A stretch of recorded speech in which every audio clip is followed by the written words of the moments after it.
Hello, I'm Arthur Beem. This is my wife Teresa, and this is what Seventh-day Adventists need to know about Catholicism.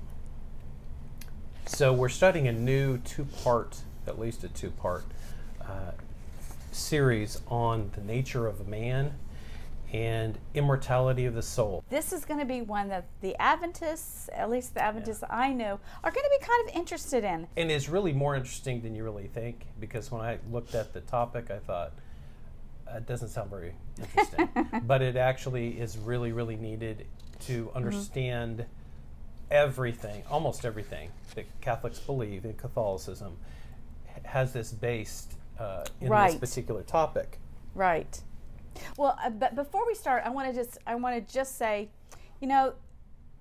this is not to prove anybody right or wrong. No. This isn't evangelizing you into Catholicism. It is just to clarify to Adventists why Catholics believe what we do and what we actually believe. Right. But this is one topic that does not have to divide us. No. There's nothing worse than children being divided. Parents have that problem all the time when you have more than one child, and there's differences of opinion on things, and that division is tough. And I know if it's hard on us to watch our children be disunited, I know that God must be, when He said over and over in the New Testament, don't cause divisions. Right. Don't be divided. Be united. Unity in the Spirit. God created man in His own image. So that is from Genesis 1:26, and it states, God created man in His own image. In the image of God, He created them. This topic really means a lot to Catholics. That's okay, right. That's right. Because when God did this, He made a brand new type of creation. Right. And that type was unlike anything else that had ever been made. If you follow all the steps of creation, no creation was picked up, formed by God, and breathed into it. Right. Everything else was spoken into existence. Yeah. This was pretty special. Think about how we even think of things that are made by hand. Can you even imagine the importance it must be for God Himself to form us? The Catholics teach that of all creation, humans were willed for their own sake. In other words, everything else was created. Time, space, animals, everything was willed for the sake of man.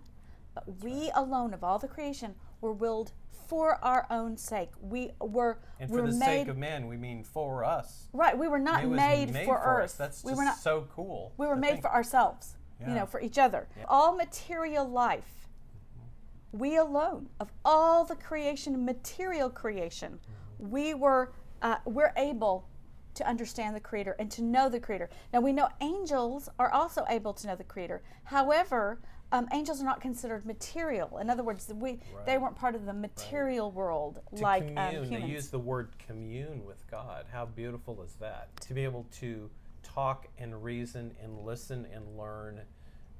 We're the only part of creation that's like in the image of God, breathed in by God, formed by God, and can commune with God. To quote the Catechism, man's ability to know and commune with God is the basis of the Catholic teaching that man has dignity. So it's because of this interrelationship we have with God, like no other part of nature, we're sacred. We are human beings. Sacred. Life is sacred, but human life is abundantly sacred. That's right. Okay. So because we are made in His image, Catholics believe that we have a part of His divinity. God Himself breathed. There are different ways God creates that we read in the Bible. He speaks something, He might think something. Here, He breathed everything God does is forever. In his breath, he animated our soul. Yeah. The breath of God came in and into the physical flesh, which animated our soul. Into the living tissue. So Right. we're material and spirit. And that actually, that Spirit of God remains in us. We are, in a sense, we have a little breath of His divinity in us, every single human beings. And we are, like we've said before, we're both spiritual Right. and material. And it speaks in the Bible how the Lord said for Adam and Eve to Have dominion over the earth. dominion over the earth, to actually have mastery over the Right. earth, over the It plants, says over the subdue animals. and have dominion But over that the earth. included themselves. They were also to have mastery over Right. themselves. Okay, so the Catechisms then says the human person, with his openness to truth and beauty, his sense of moral goodness, his freedom, and the voice of his conscience, with his longings for the infinite and for happiness, man questions himself about God's existence. In all this, he discerns signs of his spiritual soul. The soul, which is the seed of eternity we bear in ourselves, irreducible to the mere material, can have its origin in God. This one blew me away. This is from the Catechism of the Catholic Church that she just read. How beautiful. So Adam looks at himself and he says, I can reason. I can look over there. There's a beautiful mountain. There's a gorgeous wife. There's a beautiful antelope. He reasons through all this. He has a sense of moral goodness, and he is supposed to be in control of himself and the animals. How amazing is that then to be able to say, wow, there must be a God, because I know I couldn't come up with this by myself. This is all new. Well, he was the first one to ever have those things. And he recognized himself. The other animals couldn't recognize himself. And besides the fact that he recognized God, man alone could recognize that he's recognizing himself. So the amazing thing to me is he not only had to recognize beauty, and he had to recognize what was good. He had to, because he recognized good in God. God had put that into him to recognize good things. If something was an action of good or action of evil, he had to know this. So, like God, we're triune in and of ourselves. We have body, soul, and spirit as well. We are kind of a duplicate, or we're in the image of our Creator. And in every that bit we're of us triune. is in the image of Creator. Yeah, exactly. So we have body, soul, and spirit, and they're all united into one nature. One single nature. Right. Okay, so the spirit we've talked about is what God, the energy, the life that He brings to us. But what is the soul? The soul signifies the spiritual principle in man, power to know and to will. So in other words, like I just got through saying about Adam, he had the power to know, but then he had the will, and he had the power. God had given him the power to not sin. He had to choose that sin, which is our will. amazing. Actually. We have a will, and we can act on that. The Catechism gives us a few more things we'd like to explain about the nature of man. Go ahead. You want to go ahead? Right. And there's a quote. So, the human heart is designed to hear the call of his Creator and to search for meaning and truth. It is man's duty to use his free will to cooperate with God's sovereign graces and his holy will. And man, in reflection of his Creator, is made to find his joy and fulfillment in self-giving. Wow. And we're supposed to recognize that. Right. So all of these pertain to the human nature, the soul of each man. And we can hear our Creator. We can search for meaning and truth. This is all part of our soul. Our spirit is from God. Our soul is what is created by God's Spirit and the material. And then we have the body and the material. Body. As Adventists know, the body is the temple of God. That's what Adventists love. Yeah. You know, that's their health message, is based on the idea that the body is the temple of God. Well, the Catholics agree with that.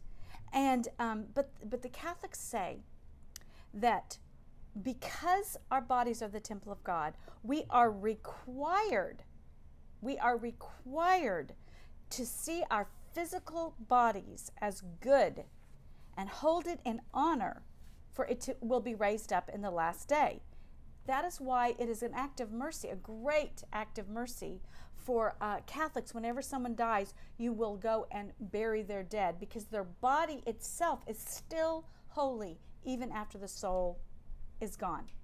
This small part here, we're going to speak a little bit about how Seventh-day Adventists believe.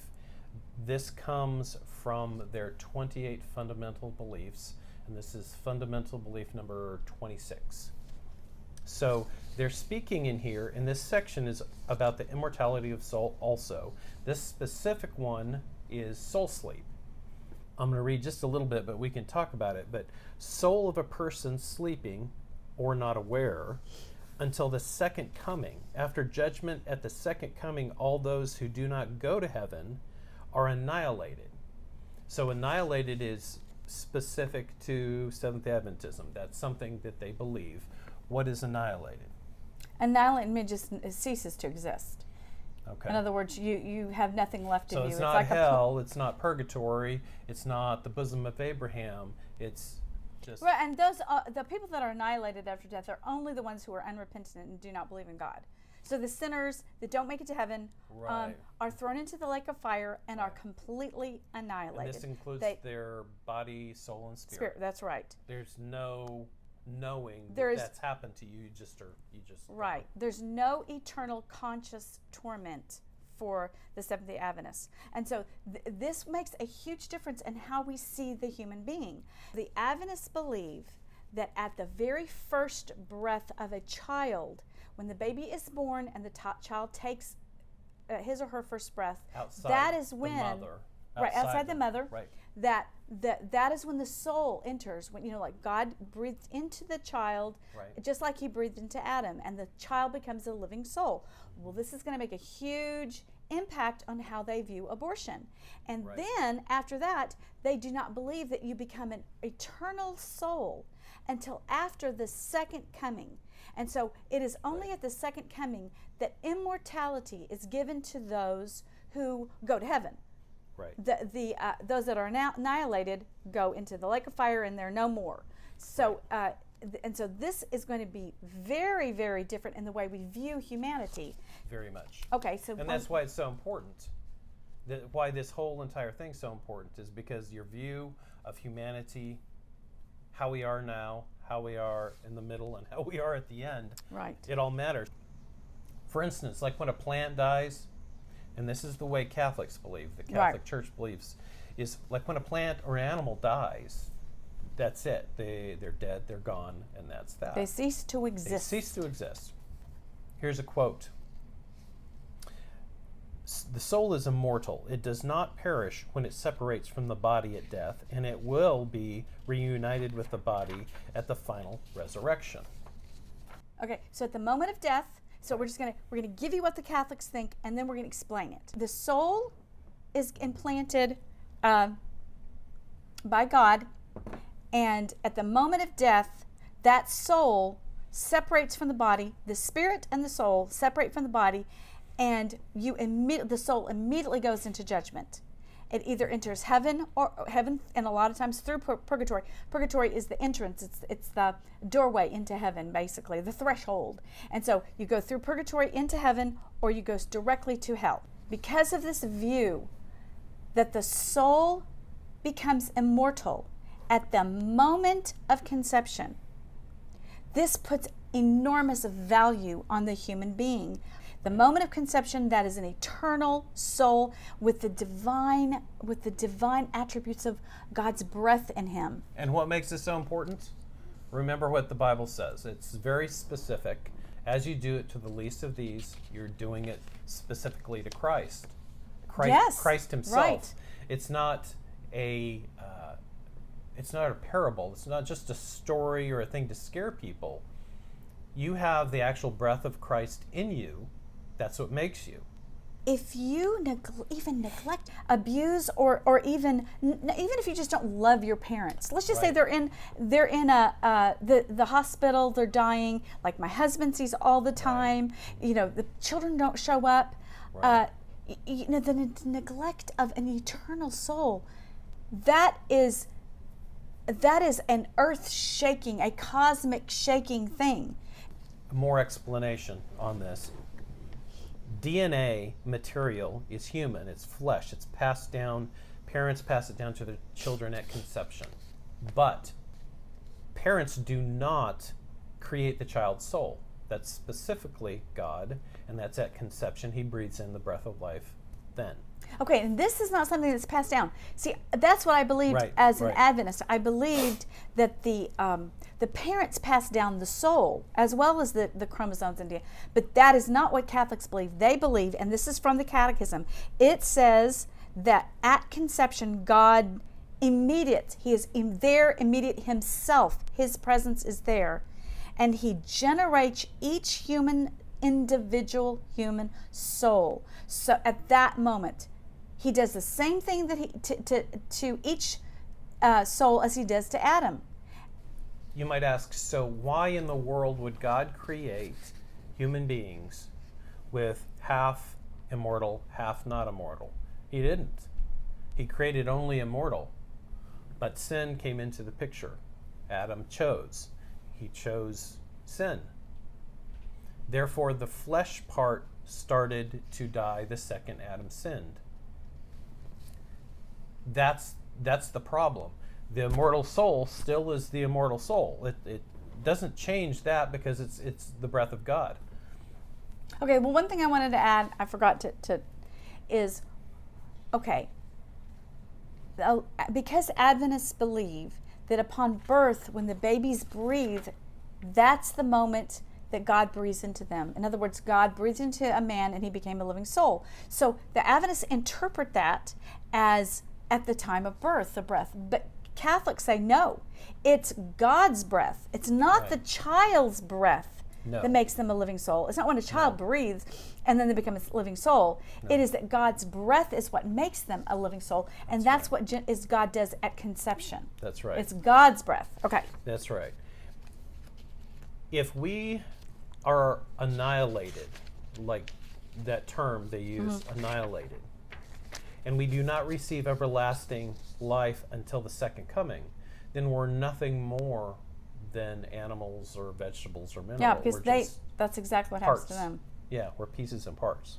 Yeah, and we don't actually become in the image of God until after the resurrection, the second coming and the resurrection, and because only certain people get immortal souls as a reflection of God's soul. And so therefore, if we are without that, then the Catholics would say we're just nothing more than an animal because we die like an animal. We live and die like an animal.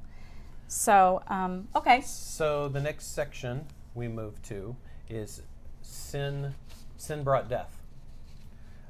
The wages of sin is death. So original sin. Adam's original sin is why our flesh starts to die. The timer started. As soon as Adam sinned, the timer started, and the degradation of humanity started then, of his body, his physical body, really,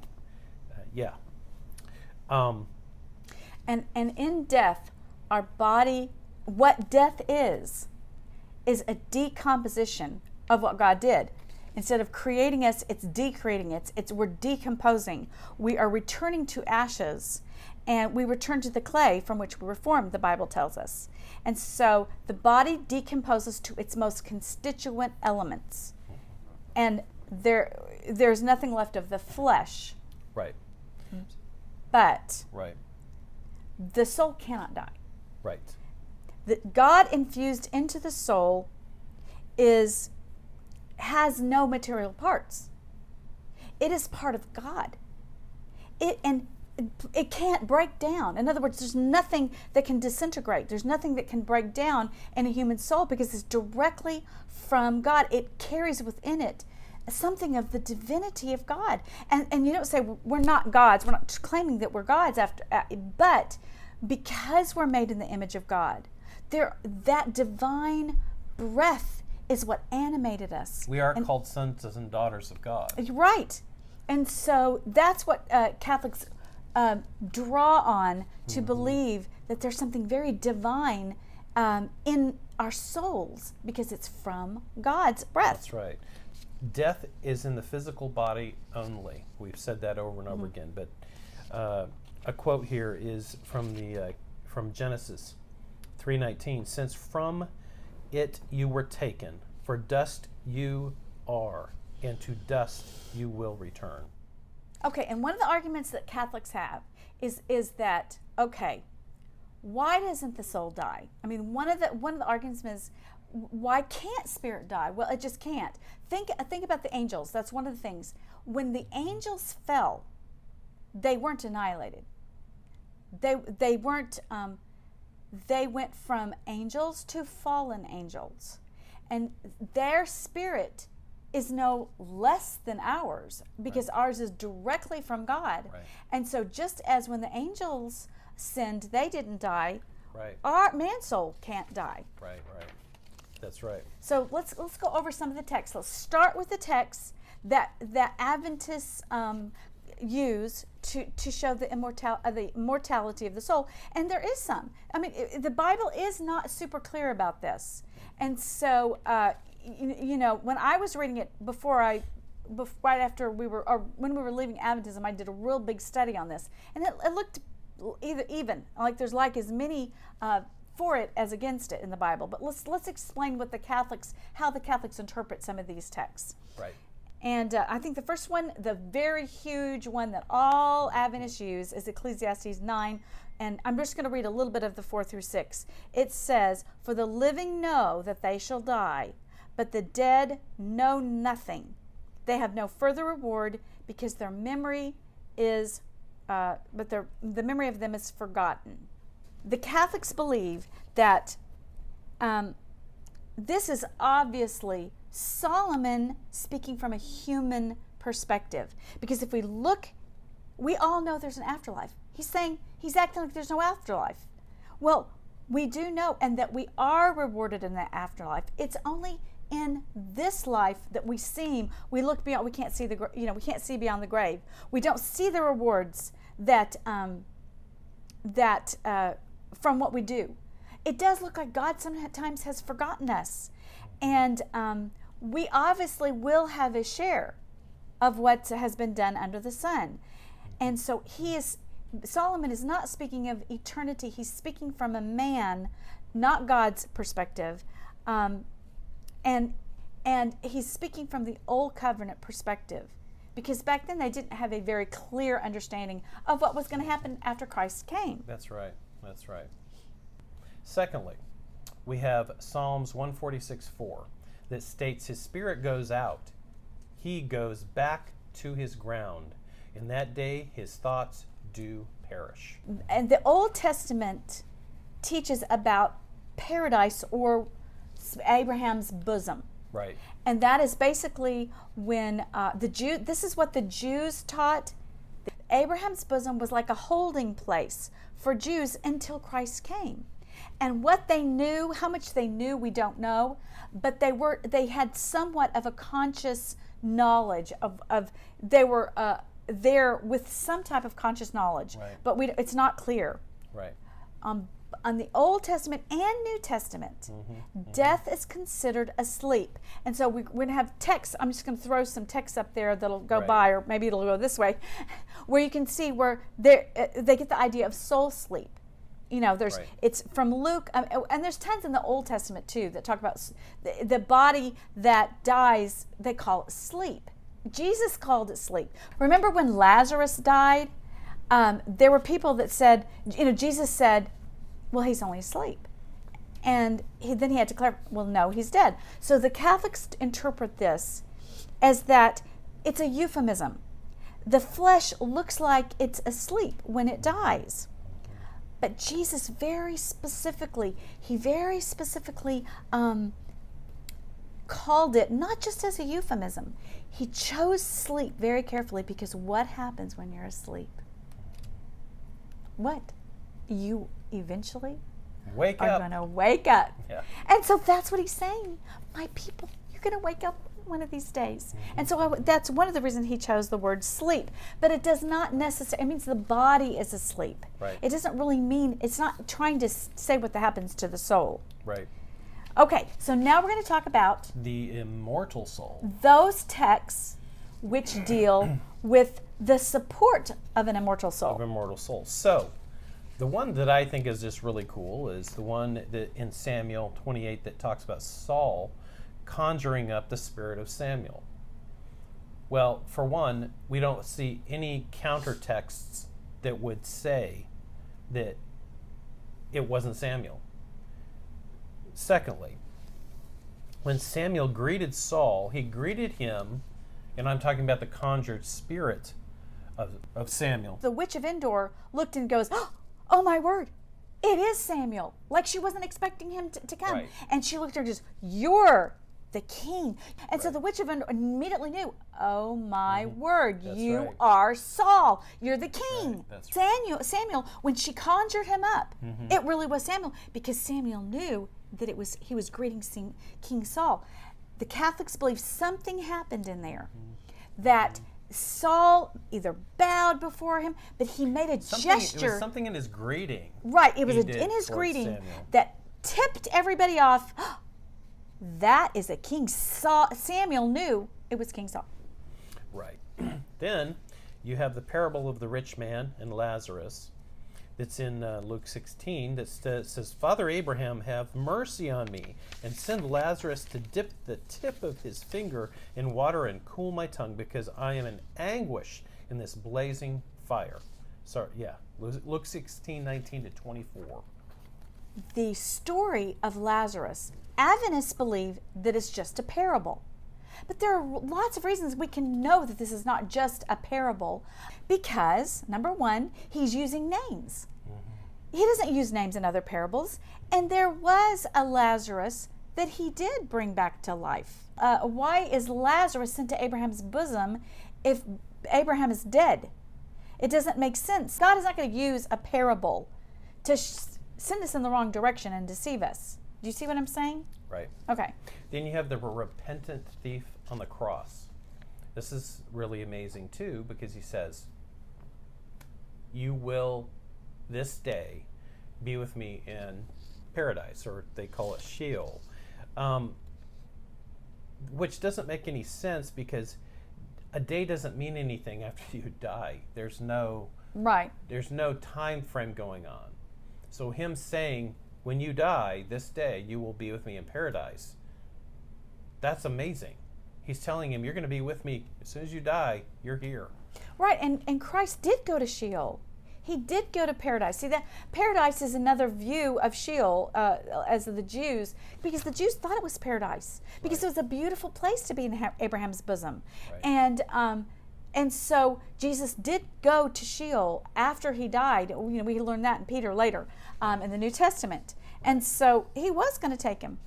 So I'm going to read you a little paragraph from Philippians 1:22-23 that says, but if I go on living in the body, this will mean fruitful labor for me.